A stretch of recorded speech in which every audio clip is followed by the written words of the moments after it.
Okay, so I made that initial video, the one that I posted that everybody has seen.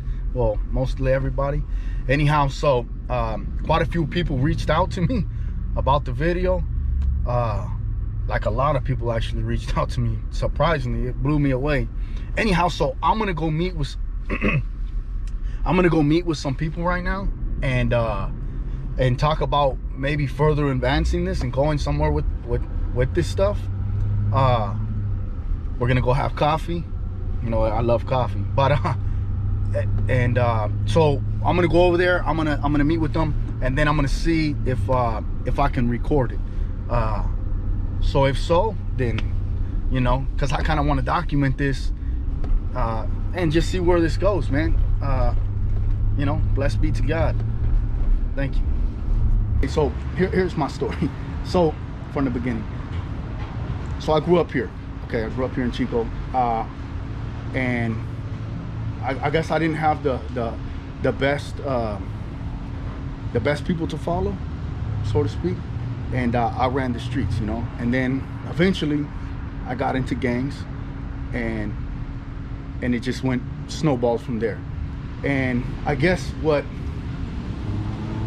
all the anger that I had inside of me, it made me a really good gang member. Okay, so I started committing crimes and I started getting more and more involved in this lifestyle, and eventually I found myself going to prison. Okay, so and I never believed in God. It wasn't that I didn't believe in him.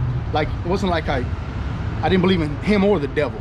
I just believed in myself. Yeah. You know, and so so I never like reached out to God or nothing like that. But what was weird is the day that I caught my crime, or that I committed my crime, I actually got on my hands and knees and I said, look, man, if there's a God out there, like, I need help. You know, like I need somebody to help me. Like, I can't live like this no more. And it wasn't that I was living bad. I was living good, like too good. You know what I'm saying? Like I had stuff. Like I had a lot of money. Like when I got busted, I paid cash everything. I paid cash to $10,000 to bail out. I paid cash to my attorney. I had 2 high-profile attorneys represent. Like I paid cash for it. And I'm 22 years old.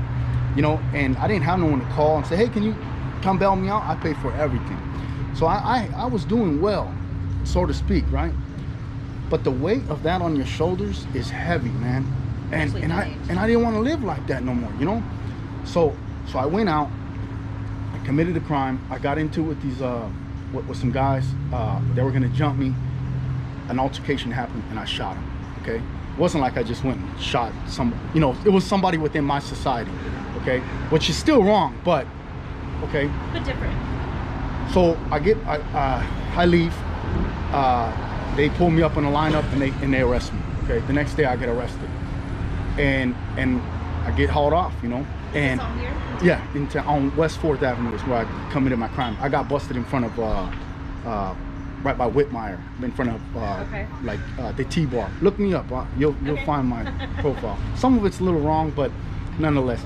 But because of my situation in gangs, I couldn't defend myself. I couldn't go to the courts and say, hey man, these guys tried to jump me. That's the reason I shot them. I didn't shoot them just because I was out here running wild. But under our code, you can't talk, you just gotta be quiet and hope for the best. Right. You know, so that's what happened. So initially they tried to give me 42 years to life.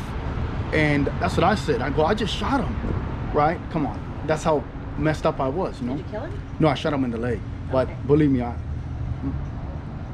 God was there, because I went to shoot him in the, you know, and I missed. I don't know how. He was right here. Like, I don't know how God saved me. Yep. Okay, he wanted to slow me down. He didn't want to send me forever, right? So I fought my case or whatever, and then I ended up getting convicted, and I got 9 years with half. Okay, so I go to prison as an active gang member, and I get there, and there was some differences, I guess you could say, and they decided that I didn't make the team anymore. Somebody was upset about something that I did in my past, and that was it. Okay, so I luckily I have the gift of gab, and I met somebody that was of something there, and he sent me a letter and goes, listen, when we come off this lockdown, we're on a lockdown from a prior stabbing. When we come off this lockdown, they're gonna get you. And I'm like, what? And I wasn't never, I'm a little scared now these days, but I wasn't really a scary person back then. I didn't give a damn, right? But when you're in this institution and everybody's big, nobody's little, everybody's big, you know? And you know these people are coming to get you, it's the scariest thing in your life. Believe me, and I've been in some scary situations that I made it like it was nothing. So I had to make the decision then, what am I gonna do? Am I gonna go out here and go, I'm gonna fight it out and let these guys get me and then go through and try to prove my innocence? Or am I gonna just say, you know what? I'm leaving this shit. You know, I gave my whole life to this. And I made the decision to leave. So I dropped out, okay? I go to the hole and my mission began, man. I get sent to another prison. And like I said, I didn't have, you know, God was the only time I talked to him was when I got on my knees and I got sent away.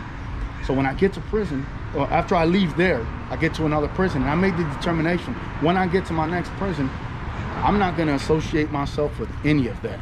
Like, there's no color in my eyes. I'm just gonna be me. I'm gonna focus on who I am and I'm gonna figure out who I am because I don't know who I am.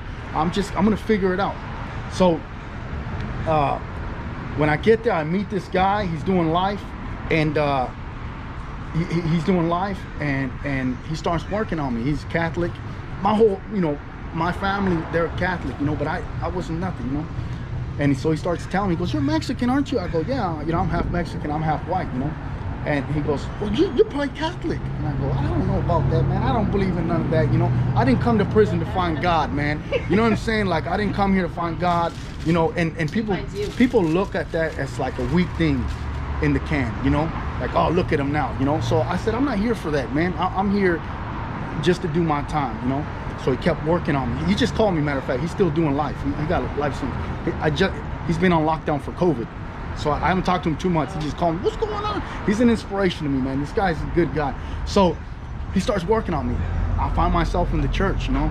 So then I start really investigating and reading about the church, all its pros and cons, you know, because there's a lot of cons when it comes to the Catholic Church, as we know.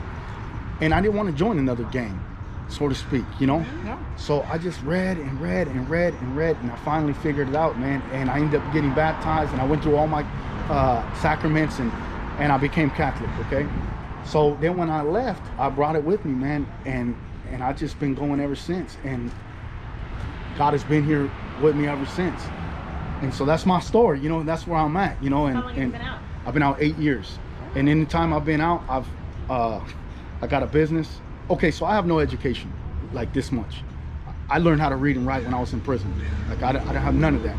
I was always a nice person, you know, so people would pass me through, you know, like, just let them go through, felt bad for me.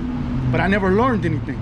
So when I got to prison, I started learning and reading and writing, and that's the only way you can communicate to the outside, you know. So I started, you know, and so when I got out, I started, you know, going back and through.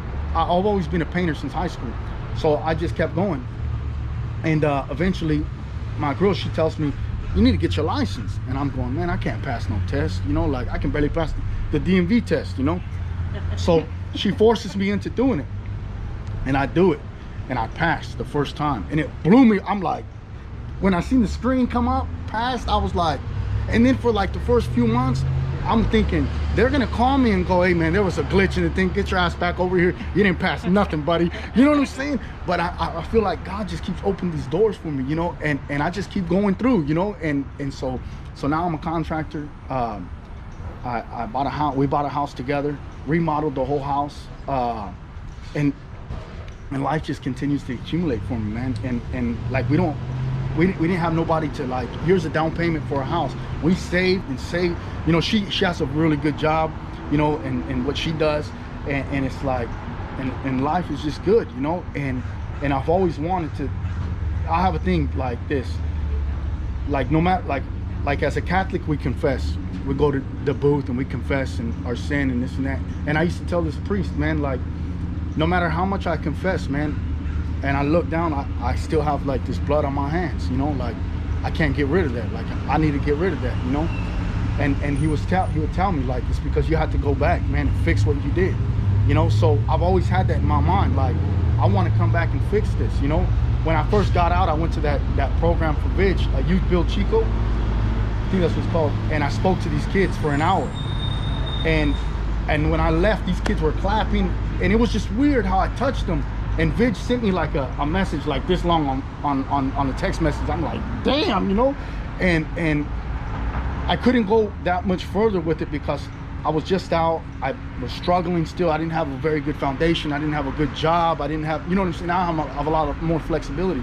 And on top of that, because of my record, people didn't want to let me in. Like I went to the Boys and Girls Club and they're like, hell no, we're not letting you in here. You know what I mean? And you know, obviously that's understandable, but now it's different. I've been out 8 years and I'm a whole different person, you know, and so that's where I'm at, you know, and I'm ready to utilize what I have to make our community better. You know what I mean? Now that I'm a part of our real community, the real society, like the lady told me at the park, she goes, I'm sure all these homeless people have their own codes and conducts, and I go, I'm sure they do, but they're living within ours and they can respect ours, you know, because when I lived in the society I was in, we had it too. But when I shot somebody, they were like, no buddy, your ass is going to prison for a long time, because I was uneducated, but I'm living under my rules and codes. You know what I'm saying? But that doesn't mean nothing. We have to live under real society's codes, you know. So I don't, you know, I don't know where it's gonna go or what, you know, but I'm willing to do anything I can to help, and I can touch anybody, and I'm not afraid to go anywhere.